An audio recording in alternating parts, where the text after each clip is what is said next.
నమస్కారం ఘంటారావానికి స్వాగతం. ముందుగా ప్రధానాంశాలు. వైసీపీ నేత దాడిశెట్టి రాజాకు హైకోర్టులో చుక్కెదురు. విలేకరి హత్య కేసులో బెయిల్ పిటిషన్ కొట్టివేత.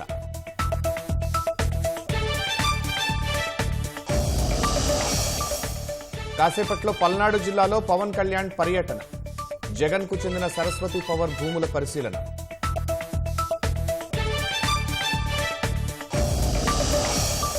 రోడ్లపై వైసీపీ సర్కారు పిడికడు మట్టి కూడా వేయలేదన్న అనగాని. గుంతలు లేకుండా చేయడమే లక్ష్యమని వెల్లడి.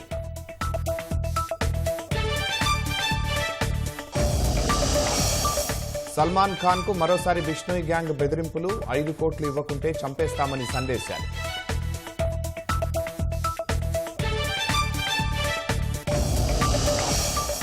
పెన్సిల్వేనియాలో ట్రంప్ కమలా హ్యారిస్ ప్రచారం.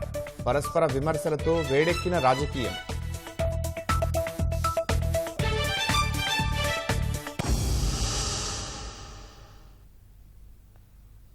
హత్య కేసులో మాజీ మంత్రి వైసీపీ నేత దాడిశెట్టి రాజాకు హైకోర్టులో ఎదురుదెబ్బ తగిలింది. దాడిశెట్టి రాజా ముందస్తు బెయిల్ పిటిషన్ను హైకోర్టు కొట్టివేసింది. 5 ఏళ్ల క్రితం జరిగిన విలేకరి హత్య ఘటనలో దాడిశెట్టి రాజాపై తుని పోలీసులు కేసు నమోదు చేశారు. కాకినాడ జిల్లాలో 5 ఏళ్ల క్రితం జరిగిన విలేకరి కాతా సత్యనారాయణ హత్య కేసులో మాజీ మంత్రి వైసీపీ నేత దాడిశెట్టి రాజా చుట్టూ ఉచ్చు బిగుస్తోంది. ఈ కేసులో దాడిశెట్టి రాజాకు ముందస్తు బెయిల్ ఇచ్చేందుకు హైకోర్టు నిరాకరించింది. తుని నియోజకవర్గం తొండంగి మండల ఆంధ్రజ్యోతి విలేకరిగా పనిచేసిన కాతా సత్యనారాయణ 2019 అక్టోబర్ 15న రాత్రి 7 గంటల సమయంలో బైక్పై ఎస్ అన్నవరంలోని ఇంటికి వెళుతుండగా హత్య జరిగింది. లక్ష్మీదేవి చెరువుగట్టుపై సత్యనారాయణను కొందరు వ్యక్తులు అడ్డగించి కత్తులతో నరికి చంపారు. ఈ హత్యకు దాడిశెట్టి రాజా సూత్రధారి అని మృతుడి కుటుంబ సభ్యులు ఆరోపించారు. వారి ఫిర్యాదుతో తుని గ్రామీణ పోలీసులు కేసు నమోదు చేశారు. దాడిశెట్టి రాజా సహా 6గురిని నిందితులుగా చేర్చారు. వైసీపీ హయాంలో రాజా మంత్రి అయ్యాక దర్యాప్తు ముందుకు సాగలేదు. 2023లో ఛార్జ్షీట్ నుంచి ఆయన పేరు తప్పించారు. న్యాయవాదిగా ఉన్న సత్యనారాయణ సోదరుడు కాతా గోపాలకృష్ణ రాజాపై చర్యలు తీసుకోవాలంటూ ప్రెస్ కౌన్సిల్ ఆఫ్ ఇండియాతో పాటు ఎన్హెచ్ఆర్సీకి ఫిర్యాదు చేశారు. అలాగే హైకోర్టులో పిటిషన్ వేశారు. గతంలో తుని నియోజకవర్గంలో లోకేష్ యువగళం పాదయాత్ర చేసినప్పుడు ఆయన్ను కలిసి న్యాయం చేయాలని విన్నవించారు. కూటమి ప్రభుత్వం రాగానే న్యాయం చేస్తామని అప్పట్లో లోకేష్ భరోసా ఇచ్చారు. ఆనాటి హత్య కేసులో ముందస్తు బెయిల్ కోసం దాడిశెట్టి రాజా హైకోర్టును ఆశ్రయించగా అందుకు ఉన్నత న్యాయస్థానం నిరాకరించింది.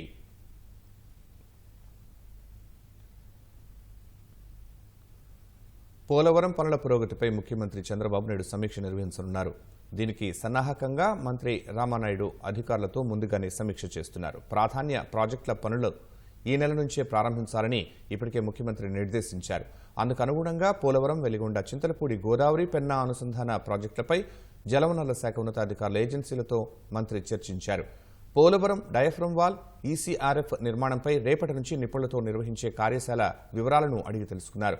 వెలిగొండ ప్రాజెక్టుకు సంబంధించి గత ప్రభుత్వంలో జరిగిన వైఫల్యాలు, దెబ్బతిన్న ఫీడర్ కెనాల్పై సమగ్ర నివేదికను ముఖ్యమంత్రి చంద్రబాబుకు మంత్రి నిమ్మల అందించనున్నారు.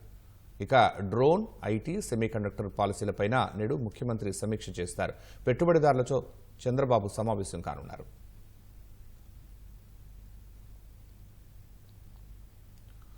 అత్యవసర పరిస్థితుల్లో ప్రజల ప్రాణాలను కాపాడే 108 సిబ్బంది పరిస్థితి అగమ్యగోచరంగా మారింది. 108, 104 ఉద్యోగులకు 3 నెలలుగా వేతనాలు లేక తీవ్ర ఇబ్బందులు పడుతున్నారు. వాహనాల నిర్వహణను కూడా సంస్థ గాలి కుదిరేసింది. డీజిల్ ఖర్చులకు కూడా డబ్బులు లేవని వాహనాలు ఎక్కడికక్కడే నిలిచిపోతున్నాయి. సర్వీసుల్లో వైఫల్యంతో పాటు సంస్థపై అనేక ఆరోపణలు రావడంతో అరబిండో సంస్థను మార్చే యోచనలో ప్రభుత్వం ఉన్నట్లు తెలుస్తోంది. కుంటి సాకులు చెబుతూ జీతాలు ఇవ్వకుండా యాజమాన్యం ముప్పతిప్పలు పెడుతోందని ఉద్యోగులు చెబుతున్నారు. ప్రభుత్వమే బాధ్యత వహించి వీలైనంత త్వరగా సమస్యలు పరిష్కరించాలని కోరుతున్నారు. 108లోను 104లోను గత 3 నెలలుగా జీతాలు రాక తీవ్ర ఇబ్బందులు పడుతున్న పరిస్థితి ఉంది. జీతాలు రాకపోవడానికి బాధ్యత వహించాల్సిన ప్రభుత్వం కానీ, బాధ్యత వహించాల్సిన అరవిందో యాజమాన్యం కానీ ఒకళ్ళ మీద ఒకళ్ళు సాకులు చెప్పుకుని జీతాలు చెల్లించట్లేదు. తీవ్ర ఇబ్బందుల్లో ఉన్నారు. 108 వాహనాలు, 104 వాహనాల మీద ప్రభుత్వానికి కనుక చిత్తశుద్ధి ఉంటే గత 3 సంవత్సరాలుగా ఆ నిర్వహణ మీద మేము యూనియన్గా ఇచ్చిన వినతి పత్రాలని తిరగేయండి, వాళ్ళ నిర్వహణ ఎట్లా ఉందనేది ఎవ్వరూ కూడా పట్టించుకుని దాఖలేదు. అదే ఐఏఎస్ అధికారులు, అదే పై స్థాయి అధికారులు సుదీర్ఘకాలం కొనసాగారు. ఎందుకు వీళ్ళ మీద చర్యలు తీసుకోలేదు? 104లో ఒక వాహనానికి నెలకి 1,84,000 రూపాయలు ఇచ్చారు. డాక్టర్ని పిఎస్సి డాక్టర్ని పెట్టిన తర్వాత దాన్ని 1,24,000కి తగ్గించారు. మేము చెప్తూ ఉన్నాం, నెలకి ఒక 1 వాహనాన్ని అక్కడ డిఈఓని డ్రైవర్ని పెట్టి నెలకి 60,000 రూపాయలకి మెయింటెనెన్స్తో సహా నడిపించవచ్చు. కానీ 60,000తో నడిపించాల్సిన వాహనాన్ని గత 5 ఏళ్ల కాలంగా అరవిందోకి మీరు 1,24,000 రూపాయలు నెలకి చెల్లించారు ఒక్కొక్క వాహనానికి. అంటే 64,000 రూపాయలు అదనంగా దాదాపు 140 కోట్ల రూపాయలు ప్రజల యొక్క సొమ్ముని మీరు వాళ్ళకి ధారాదత్తం చేశారు. దీని మీద మేము యూనియన్గా రిప్రజెంటేషన్ ఇచ్చాం 3 ఏళ్లుగా. ఒక్కదాన్ని కూడా పట్టించుకునే పరిస్థితి లేదు. ఇప్పటికైనా ఈ ప్రభుత్వం పట్టించుకుంటుందో లేదో చూసుకోవాల్సిన అవసరం ఉంది. పెట్రోల్ బిల్స్, ఎలక్ట్రిసిటీ బిల్స్ 108 సెంటర్లో, ఇక 4వది దీనికి సంబంధించి మైనర్ రిపేర్ ఖర్చులు, ఇవన్నీ కూడా ఒక 108లో 50 లక్షల రూపాయలు, 104లో కూడా ఇంచుమించు అంతే అమౌంట్ బకాయి పడింది ఏఎంఎస్ యాజమాన్యం. ఈ బకాయిలన్నిటికీ కూడా ప్రభుత్వం బాధ్యత వహించాలి. వీటన్నిటినీ కూడా చెల్లింపులు జరిగేదాకా వాళ్ళ అకౌంట్ సెటిల్ చేయకూడదు అని చెప్పి మేము చెప్తూ ఉన్నాం. వీటన్నిటినీ కూడా పరిష్కారం చేయాలని చెప్పి మేము కోరుతూ ఉన్నాం. ప్రజలకు మెరుగైన సేవలు అందించడానికి మేము అందరం కూడా సహకరిస్తాం. ఈ సమస్యలన్నింటినీ కూడా పరిష్కరించండి. అసలు ప్రభుత్వమే నిర్వహించాలని చెప్తున్నాం. 104 కానీ 108 కానీ తల్లి బిడ్డ ఎక్స్ప్రెస్ కానీ ప్రభుత్వమే నిర్వహించండి, మేము బాధ్యత తీసుకుంటాం పనిచేయడానికి అని చెప్పి చేస్తున్నాం. రోడ్లపై గుంతలు పూడ్చేందుకు గత ప్రభుత్వం పిడికెడు మట్టి కూడా వేయలేదని మంత్రి అనగాని సత్యప్రసాద్ విమర్శించారు. పుట్టపర్తి కలెక్టరేట్లో ఎమ్మెల్యేలు అధికారులతో సమీక్ష నిర్వహించారు. వివిధ శాఖలకు సంబంధించిన సమస్యలపై చర్చించారు. జిల్లా సమస్యలను త్వరితగతిన పరిష్కరిస్తామని మంత్రి హామీ ఇచ్చారు. ప్రజా సంక్షేమమే లక్ష్యంగా కూటమి ప్రభుత్వం పనిచేస్తోందని మంత్రి సత్యప్రసాద్ తెలిపారు. కార్యక్రమం కూడా పేద ప్రజల యొక్క హితము కోరి ఆ రోజున ముఖ్యమంత్రిగా ప్రమాణ స్వీకారం చేసిన తర్వాత పెట్టిన 5 సంతకాలతో స్టార్ట్ చేస్తే నిన్న ఏదైతే ఈ రాష్ట్రంలో ఎక్కడ కూడా గుంతలు ఉండకూడదు అని చెప్పేసి ఒక లక్ష్యంతో దాదాపుగా 800 పైచిలు కోట్ల రూపాయలతో పాట్ హోల్ ఫిల్లింగ్ అన్ని కూడా చేయటం. ఈ 5 నెలల పయనంలో ఏదైతే గత పాలకులు ఎప్పుడు కూడా ఆలోచన కూడా చేయని విధంగా ఎన్ఆర్ఈజీఎస్లో 4,500 కోట్ల రూపాయలతో గ్రామాభివృద్ధి చేయాలనే లక్ష్యంతో 30,000 కార్యక్రమాలు అవ్వచ్చు. మళ్ళా ఈ రోజున ఆ గ్రామ అభివృద్ధి అనేది మనకు కనపడతా ఉంది. మాజీ మంత్రి టీడీపీ సీనియర్ నేత రెడ్డి సత్యనారాయణ మృతి చెందారు. ఆయన మృతి పట్ల సీఎం చంద్రబాబు, మంత్రి నారా లోకేష్ సంతాపం తెలిపారు. సత్యనారాయణ కుటుంబ సభ్యులకు సీఎం సానుభూతి తెలిపారు. నిరాడంబరత్వానికి రెడ్డి సత్యనారాయణ నిదర్శనమని, మాడుగుల నియోజకవర్గ అభివృద్ధికి ఎనలేని కృషి చేశారని గుర్తు చేశారు. 5 సార్లు ప్రజాప్రతినిధిగా ఎన్నికైన రెడ్డి సత్యనారాయణ మంత్రిగా ప్రజలకు మంచి సేవలు అందించారని కొనియాడారు. నిరాడంబర ప్రజాసేవకుణ్ణి పార్టీ కోల్పోయిందని, ఆయన ఆత్మకు శాంతి కలగాలని ఎక్స్లో పోస్ట్ చేశారు.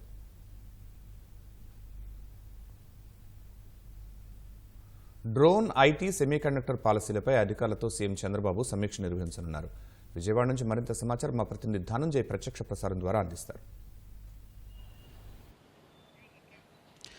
Thank you Sharma. Drone, IT అలాగే సెమీకండక్టర్ పాలసీలకు సంబంధించి ముఖ్యమంత్రి చంద్రబాబు సమీక్ష నిర్వహించబోతున్నారు. దీనికి సంబంధించి ఈ 3 పాలసీలని చాలా అత్యంత కీలకంగా రాష్ట్ర ప్రభుత్వం తీసుకుందని చెప్పాలి. ఎందుకంటే ఇప్పటికే డ్రోన్ పాలసీకి సంబంధించి డ్రోన్ సమ్మిట్ని కూడా రాష్ట్ర ప్రభుత్వం నిర్వహించింది. 2 రోజుల పాటు అక్టోబర్ 22, 23 తేదీల్లో నిర్వహించినటువంటి డ్రోన్ సమ్మిట్లో దీనికి సంబంధించినటువంటి ఒక స్పష్టమైనటువంటి ప్రకటన కూడా రాష్ట్ర ప్రభుత్వం చేసింది. ముఖ్యమంత్రి చంద్రబాబు ఓర్వకర్లులో డ్రోన్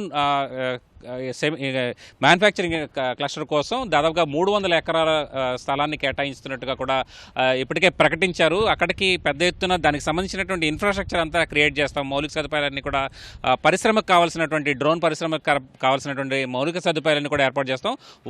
వరల్డ్ క్లాస్లో ఈ డ్రోన్ మ్యానుఫ్యాక్చరింగ్ హబ్ అనేది ఉండాలని చెప్పి రాష్ట్ర ప్రభుత్వం నిర్ణయించింది. దీనికి సంబంధించినటువంటి ఒక పాలసీని కూడా రూపకల్పన చేసే విధంగా ప్రభుత్వం ప్రయత్నిస్తోంది. దీనికి సంబంధించి ఇప్పటికే ఈ పాలసీకి సంబంధించి ఇవాళ ముఖ్యమంత్రి చంద్రబాబు కూడా సమీక్ష నిర్వహిస్తారు.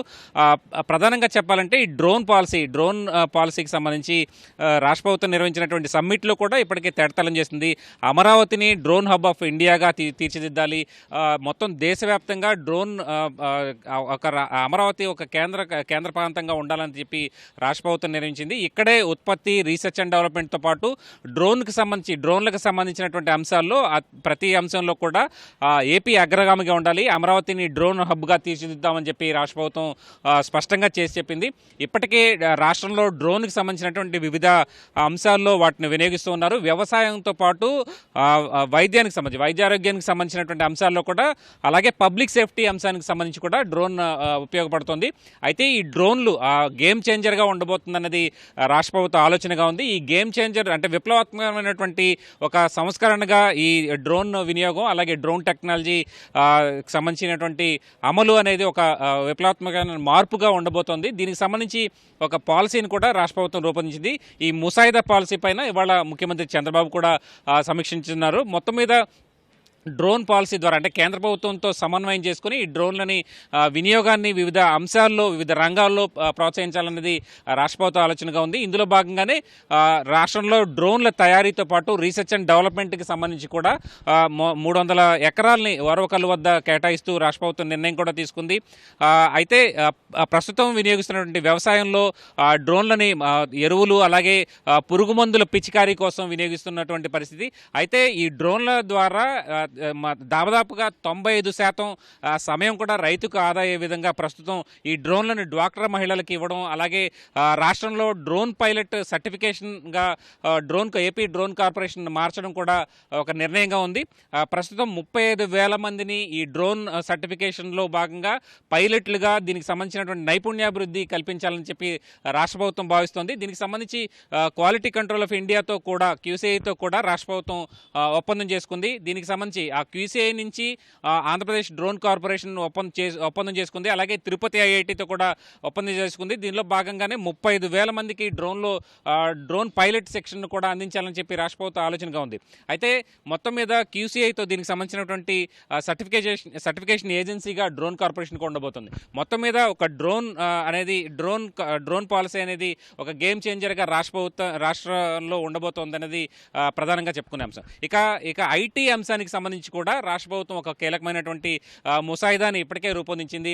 మొత్తం 20,000 కోట్ల రూపాయల పెట్టుబడుల్ని ఆకర్షించే విధంగా రాష్ట్ర ప్రభుత్వం ఆలోచనగా ఉంది. మొత్తం 2 లక్షల మందికి ఐటీ పరిశ్రమలకు సంబంధించినటువంటి దాంట్లో కంపెనీల్లో ఉపాధి కల్పించేలాగా ఈ 5 ఏళ్ల పాటు కూడా వ్యవహరించింది. దీనికి సంబంధించినటువంటి ముసాయిదా విధానాన్ని కూడా ఇప్పటికే రూపొందించారు. దీనికి సంబంధించి కూడా ముఖ్యమంత్రి ఇవాళ సమీక్ష నిర్వహిస్తారు. మొత్తం మీద విశాఖతో పాటు టూ టైర్ సిటీలుగా ఉన్నటువంటి విజయవాడ, రాజమహేంద్రవరం, తిరుపతి తదితర ప్రాంతాల్లో కూడా ఈ ఐటీ పాలసీకి సంబంధించి ఐటీ రంగానికి సంబంధించినటువంటి పెద్ద ఎత్తున పెట్టుబడులు ఆకర్షించడం అన్నది ప్రధాన లక్ష్యంగా ఉంది. మొత్తం ఈ 2019-24 మధ్యలో దాదాపుగా 20,000 కోట్ల రూపాయలు ఈ ఐటీ రంగంలో పెట్టుబడులుగా ఆకర్షించాలి, అలాగే 2 లక్షల మందికి ఉపాధి కల్పించాలన్నది లక్ష్యంగా ఉంది. అయితే గత ప్రభుత్వ హయాంలో దాదాపుగా పెద్ద ఎత్తున దీనికి సంబంధించి ఐటీకి సంబంధించినటువంటి ఎలాంటి ప్రోత్సాహకాలు ఇవ్వకపోవడం, అలాగే సరైన విధానాలు లేకపోవడంతో పెద్దగా సంస్థలు రాని పరిస్థితి. కేవలం 2019-24 మధ్య వచ్చినటువంటి కంపెనీలు కేవలం 52 ఐటీ కంపెనీలు మాత్రమే రాష్ట్రానికి వచ్చాయి. అయితే దాని ద్వారా పెద్ద ఎత్తున ఉపాధి అయితే ఎక్కడ లభించినటువంటి పరిస్థితి. పెద్ద ఎత్తున ఇతర రాష్ట్రాలకి, పొరుగు రాష్ట్రాలకి మన యువత అంతా కూడా తరలి వెళ్ళినటువంటి పరిస్థితి. ఈ నేపథ్యంలో ఇక్కడ యువతని, మేధస్సుని ఇక్కడే ఉంచేందుకు వీలుగా మొత్తం ఐటీ కంపెనీలని ఇక్కడికి ఆకర్షించాలన్నది రాష్ట్ర ప్రభుత్వ లక్ష్యంగా ఉంది. దీనికి సంబంధించి దేశ విదేశాలకు కూడా ఇప్పటికే ఐటీ మంత్రి నారా లోకేష్ కూడా అమెరికా వెళ్ళి అక్కడ కూడా ఐటీ కంపెనీలు ఇక్కడికి తీసుకొచ్చేలాగా కొన్ని మంతనాలు కూడా జరిపారు. అలాగే దీనికి సంబంధించి 20,000 కోట్ల రూపాయల పెట్టుబడులు త్వరలోనే మొత్తం ఈ 5 ఏళ్ల కాలంలో తీసుకురావాలన్నది రాష్ట్ర ప్రభుత్వ లక్ష్యంగా ఉంది. మొత్తం మీద 2 లక్షల మందికి ఉపాధి కల్పించడం, దానికి సంబంధించినటువంటి ప్రోత్సాహకాలను కూడా రాష్ట్ర ప్రభుత్వం ప్రకటించింది. అయితే 50 కోట్ల లోపు ఒక విధానంగా, అలాగే 50 కోట్ల నుంచి 100 కోట్ల రూపాయలు పెట్టుబడులు పెడితే మరోలాగా ప్రోత్సాహాలు ఉండబోతాయి. అయితే 100 కోట్ల మించి ఉన్నటువంటి వాళ్ళకు కూడా పెద్ద ఎత్తున ప్రోత్సాహకాలు ఇచ్చి వాళ్ళని ఐటీ కంపెనీలు ఇక్కడికి ఆకర్షించాలన్నది రాష్ట్ర ప్రభుత్వ లక్ష్యం. మొత్తం మీద 20,000 కోట్ల రూపాయలు ఈ 5 ఏళ్లలో రావాలి. పొరుగు రాష్ట్రాల్లో ఉన్నటువంటి అంటే పొరుగునున్నటువంటి హైదరాబాద్ కావచ్చు, అలాగే బెంగళూరు, చెన్నై లాంటి అలాగే మహారాష్ట్రలో పూణే లాంటి ఐటీ కేంద్రాలు ఉన్నాయి. దానికి ధీటుగా విశాఖను తయారు చేయాలన్నది రాష్ట్ర ప్రభుత్వ లక్ష్యంగా ఉంది. దీనికి అనుగుణంగానే ఈ ఐటీ పాలసీ ముసాయిదాను కూడా ఇప్పటికే రాష్ట్ర ప్రభుత్వం సిద్ధం చేసింది. ఇక సెమీ కండక్టర్లకు సంబంధించినటువంటి అంశంపై కూడా రాష్ట్ర ప్రభుత్వం ఇవాళ కీలకమైనటువంటి పాలసీ పైన చర్చించనుంది. ఎందుకంటే సెమీ కండక్టర్ ఇండస్ట్రీ అనేది ఒక ఇప్పుడు ప్రస్తుతం అత్యంత కీలకమైనటువంటి రంగంగా మారిపోయింది. దేశంతో పాటు ఇటు రాష్ట్రంలో కూడా ఈ ఎలక్ట్రానిక్ మ్యానుఫ్యాక్చరింగ్ క్లస్టర్లలో ఈ సెమీ కండక్టర్ ఇండస్ట్రీలని ఏర్పాటు చేయాలన్నది రాష్ట్ర ప్రభుత్వ లక్ష్యంగా ఉంది. ఇప్పటికే కొప్పర్తి, అలాగే తిరుపతి, రేణిగుంట, శ్రీ సిటీ లాంటి చోట్ల ఈ ఎలక్ట్రానిక్ మ్యానుఫ్యాక్చరింగ్ క్లస్టర్లు కూడా ఉన్నాయి. ఇక్కడి నుంచి సెమీ కండక్టర్లను ఉత్పత్తి చేయడం ద్వారా దేశ విదేశాలకి ఎగుమతి చేసి తద్వారా పెద్ద ఎత్తున ఏపీని ఎలక్ట్రానిక్ మ్యానుఫ్యాక్చరింగ్ క్లస్టర్ లాగా రూపొందించాలన్నది రాష్ట్ర ప్రభుత్వ లక్ష్యంగా ఉంది. మొత్తం మీద దీంట్లో కూడా పెద్ద ఎత్తున పెట్టుబడులను ఆకర్షించడంతో పాటు దేశ విదేశాలకు సంబంధించినటువంటి ఇతర కార్లు, అలాగే ఇతర ఎలక్ట్రానిక్ మ్యానుఫ్యాక్చరింగ్ ఇండస్ట్రీలన్నీ కూడా ఇక్కడికి వచ్చే విధంగా ఇక్కడే ఎలక్ట్రానిక్ మ్యానుఫ్యాక్చరింగ్ క్లస్టర్లు, సెమీ కండక్టర్ ఉత్పత్తి సంబంధించినటువంటి ఫ్యాక్టరీలు ఏర్పాటు చేయాలన్నది ప్రభుత్వ లక్ష్యంగా ఉంది. దీనికి అనుగుణంగానే వివిధ ప్రోత్సాహకాలను ప్రకటిస్తూ ఈ 3 పాలసీలను కూడా రాష్ట్ర ప్రభుత్వం ఇవాళ చర్చించనుంది. ప్రధానంగా ముఖ్యమంత్రి దీనిపైన ప్రధానమైన దృష్టి పెట్టారు. ఏదైతే జాతీయ స్థాయిలో ఉన్నటువంటి సెమీ కండక్టర్ పాలసీతో పాటు అలాగే ఐటీ, ఇతర డ్రోన్ పాలసీలను కూడా ఇక్కడ సమన్వయం చేసుకోవాలన్నది రాష్ట్ర ప్రభుత్వ లక్ష్యంగా ఉంది. అలాగే ఇటీవల ప్రధానమంత్రి చెప్పినటువంటి విధంగా జాతీయ స్థాయిలో అమలు చేస్తున్నటువంటి పథకంలో భాగంగా డ్వాక్రా మహిళలకి డ్రోన్లను ఇవ్వాలన్నది ప్రభుత్వ లక్ష్యంగా ఉంది. దీనికి సంబంధించి రుణాలు కూడా అందించాలన్నది లక్ష్యంగా ఉంది. ఇటీవలే ముఖ్యమంత్రి కూడా దీనికి సంబంధించినటువంటి స్పష్టమైనటువంటి ప్రకటన కూడా చేశారు. డ్రోన్లు అందుకుని వాటిని శిక్షణ పొందినటువంటి మహిళలు నెలకి ₹1,00,000 వరకు సంపాదించే అవకాశం ఉందని చెప్పి కూడా రాష్ట్ర ప్రభుత్వం చెబుతోంది. దీనికి సంబంధించి డ్రోన్లు కొనుగోలు చేసేటువంటి డ్వాక్రా గ్రూపులకు కూడా బ్యాంకుల ద్వారా రుణాలు అందిస్తామని చెప్పి రాష్ట్ర ప్రభుత్వం చెప్తోంది. అలాగే కేంద్ర ప్రభుత్వం కూడా దీనికి సహాయకారిగా సబ్సిడీ కూడా దాదాపుగా ₹8 లక్షల సబ్సిడీని కూడా డ్రోన్ల కొనుగోలు చేసేటువంటి గ్రూపులకు, డ్రోన్ కొనుగోలు చేసినటువంటి గ్రూపులకి ఇవ్వాలని చెప్పి రాష్ట్ర ప్రభుత్వం భావిస్తుంది. అందుకు అనుగుణంగానే ఈ పాలసీలను కూడా రూపొందించబోతున్నారు. అలాగే డ్రోన్ పాలసీలో మరొక కీలకమైనటువంటి అంశం ఏంటంటే గ్రీన్ జోన్లో ఈ డ్రోన్లో ఎగరవేసేందుకు, అంటే గ్రీన్ జోన్ అంటే పూర్తిగా వ్యవసాయ ఆధారిత ప్రాంతం, అలాగే డిఫెన్స్ ఎస్టాబ్లిష్మెంట్లు, అలాగే ఎయిర్పోర్ట్లు లాంటి ప్రాంతాలు లేని చోట్ల పూర్తిగా గ్రీన్ జోన్గా ఉంటుంది. ఈ ప్రాంతంలో ఎవరి అనుమతి లేకుండానే డ్రోన్లు ఎగరేసుకునేందుకు అనుమతి కూడా ఉంటుంది. అలాగే ఆరెంజ్ జోన్, రెడ్ జోన్లుగా కొన్ని 3 కేటగిరీలుగా విభజించి ఆయా ప్రాంతాల్లో డ్రోన్లు విరివిగా వినియోగించేందుకు వీలుగా వివిధ రంగాలను కూడా తయారు చేయాలి, సంసిద్ధం చేయాలని చెప్పి కూడా రాష్ట్ర ప్రభుత్వం భావిస్తుంది. ఇలా డ్రోన్ పాలసీతో పాటు ఐటీ పాలసీ, అలాగే సెమీ కండక్టర్ పాలసీలపైన కూడా రాష్ట్ర ప్రభుత్వం ఇవాళ కీలకమైనటువంటి నిర్ణయాలు తీసుకుంది. ఈ పాలసీలను కూడా అమలు చేయాలని చెప్పి రాష్ట్ర ప్రభుత్వం భావిస్తుంది. ఇది ఇప్పటివరకు ఉన్నటువంటి తాజా అప్డేట్. కెమెరా పర్సన్ నాగేంద్రతో కలిసి Dhanunjay, ETV news, Vijayawada. Water studio. ధన్యవాదాలు ధనుంజయ్.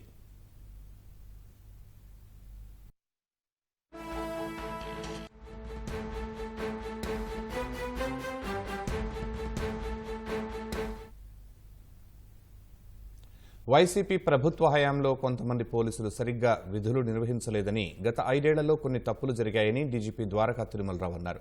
తప్పులను సరిదిద్దడంపై దృష్టి పెట్టామన్నారు. మరింత సమాచారం మా ప్రతినిధి లక్ష్మీప్రసాద్ అడిగి తెలుసుకుందాం. లక్ష్మీప్రసాద్, డీజీపీ ద్వారకా తిరుమలరావు ఎలాంటి వ్యాఖ్యలు చేశారు?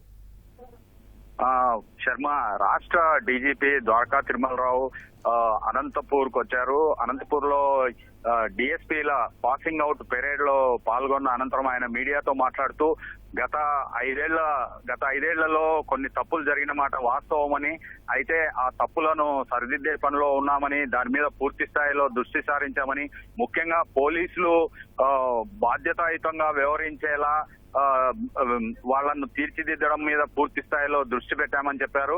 ముఖ్యంగా పోలీసులకు మానవ హక్కులను గౌరవించేటట్లు మహిళలు, చిన్నారుల పట్ల వాళ్ళ ప్రత్యేక శ్రద్ధ వహించి వాళ్ళ రక్షణకు తోడ్పడేలా వాళ్ళను తీర్చిదిద్దడం మీద దృష్టి పెట్టామన్నారు. రెండోది, ప్రజలకు బాధ్యతాయుతంగా ఉండేలా వాళ్ళను తీర్చిదిద్దడం పైనే పూర్తి స్థాయిలో దృష్టి సారించామని చెప్పారు. రెండవది ఈ సంజయ్ తర్వాత మనకు ఐజీ సంజయ్ మీద ఎస్సీ ఎస్టీ ట్రైనింగ్ సంబంధించి కొన్ని ఆరోపణలు వచ్చాయి. నిధులకు సంబంధించిన అక్రమాలు జరిగాయని అవినీతి ఆరోపణలు వచ్చాయి. అయితే సంజయ్ సంబంధించి కూడా మీడియా ప్రతినిధులు ఆయనను ఒక ప్రశ్న అడిగినప్పుడు దానికి సమాధానంగా ఆయన ప్రభుత్వము సంజయ్ మీద విచారణ జరిపిస్తోందని, సంజయ్ కి సంబంధించిన విచారణ నివేదిక తొలుత జిఐడికి వెళ్లి అనంతరము తనకు వస్తుందని ఆ విషయాలు చెప్పుకుంటూ వచ్చారు. శర్మ, ధన్యవాదాలు లక్ష్మీప్రసాద్.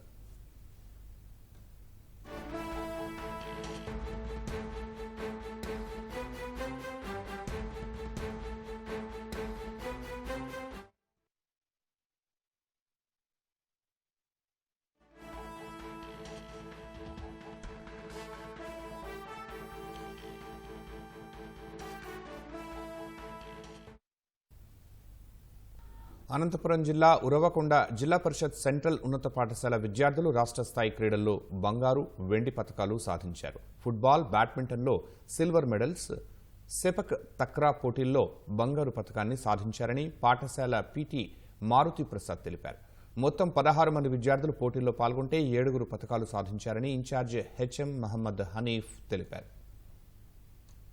మా పాఠశాల విద్యార్థులు క్రీడల్లో అత్యుత్తమ ప్రతిభ కనబరుస్తున్నారు. అందులో 16 మంది దాదాపు స్టేట్ లెవెల్ వరకు వెళ్ళారు. 7 మందికి మెడల్స్ కూడా స్టేట్ లెవెల్ మెడల్స్ కూడా ఇవ్వడం జరిగింది. ఒక అమ్మాయి జాతీయ స్థాయిలో ఫుట్బాల్కి ఎంపికయ్యి జాతీయ స్థాయిలో ఫుట్బాల్ పోటీల్లో పాల్గొంటోంది. లాస్ట్ ఇయర్ నుంచి పిల్లలందరూ ఉదయం సాయంత్రం రెగ్యులర్గా ప్రాక్టీస్ చేయడం వల్ల ఈ సంవత్సరం అనంతపురం జిల్లా తరఫున 16 మంది యూపీ స్కూల్ గేమ్స్ రాష్ట్ర స్థాయి పోటీలకు రిప్రజెంటేషన్ ఇవ్వడం జరిగింది. అందులో ఖోఖోలో 5 మంది బాలబాలికలు స్టేట్ టోర్నమెంట్ సెలెక్ట్ అవ్వడం జరిగింది.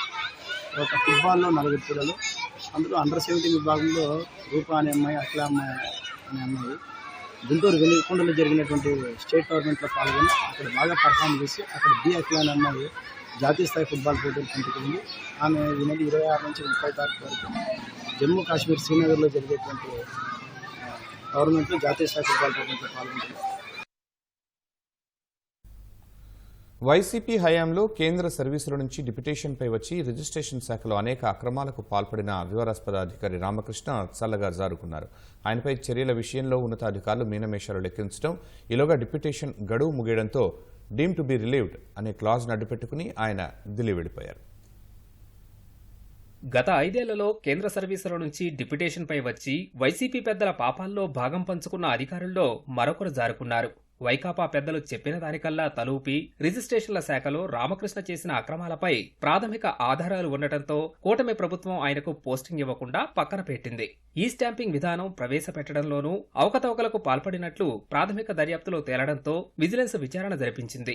విధి నిర్వహణలో రామకృష్ణ చేసిన అవకతవకలపై అభియోగాలు నమోదు చేయాల్సిందిగా రెవెన్యూ శాఖ ప్రత్యేక ప్రధాన కార్యదర్శిని ఆదేశించింది. ఇవన్నీ కొనసాగుతుండగానే రామకృష్ణ దర్జాగా మాతృశాఖకు వెళ్లిపోయారు. ఢిల్లీలో రిపోర్టు కూడా చేశారు.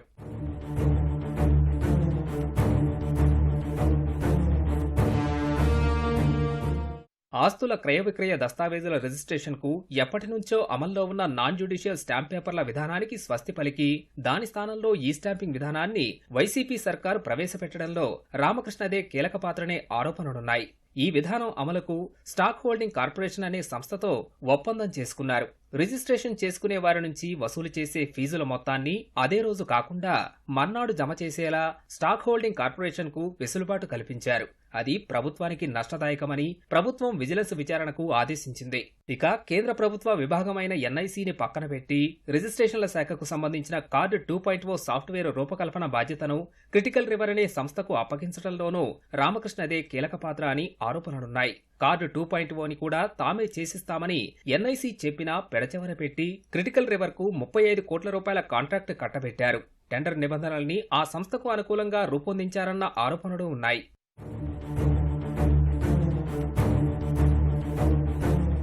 ఇక పేదలకు గత ప్రభుత్వాలిచ్చిన ఎసైన్డ్ భూములు వైకాపా పెద్దల పరమయ్యేలా హడావిడిగా రిజిస్ట్రేషన్లు చేయడంలోనూ రామకృష్ణ కీలకంగా వ్యవహరించారనే ఆరోపణలున్నాయి. గత ప్రభుత్వ హయాంలో సుమారు 26,000 ఎకరాల ఎసైన్డ్ చుక్కల భూముల రిజిస్ట్రేషన్లు జరిగాయి. దానిలో వైకాపా నేతలకు వేల కోట్ల ప్రయోజనం చేకూరిందన్న ఆరోపణలున్నాయి. ఇంత జరిగినా సంబంధిత శాఖల అధికారులు కళ్లప్పగించి చూశారే తప్ప అక్రమాలకు బాధ్యుణ్ణి చేసే గట్టి ప్రయత్నం చేయకపోవడం విస్తుగొలుపుతోంది.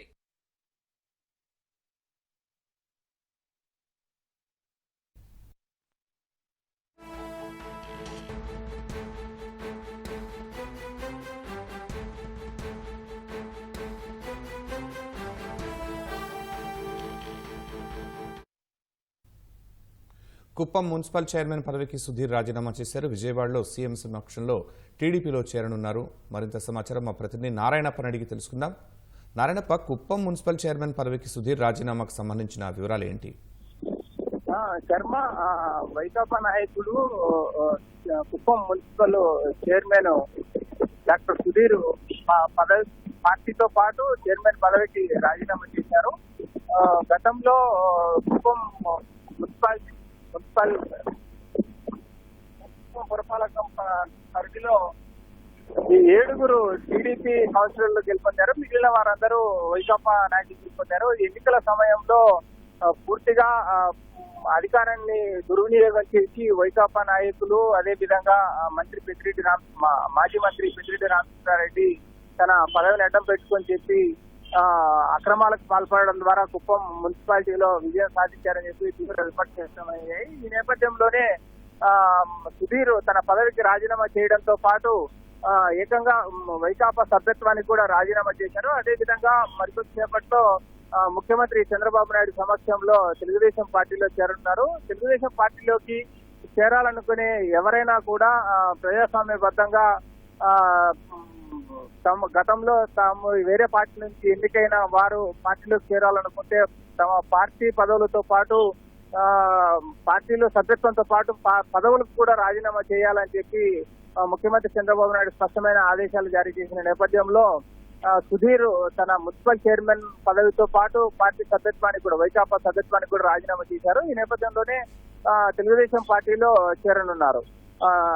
మున్సిపల్ చైర్మన్ పదవితో పాటు తాను ఎన్నికైన కౌన్సిలర్ పదవి కూడా రాజీనామా చేసి తెలుగుదేశం పార్టీలో చేరనున్నారు. శర్మ, ధన్యవాదాలు నారాయణప్ప.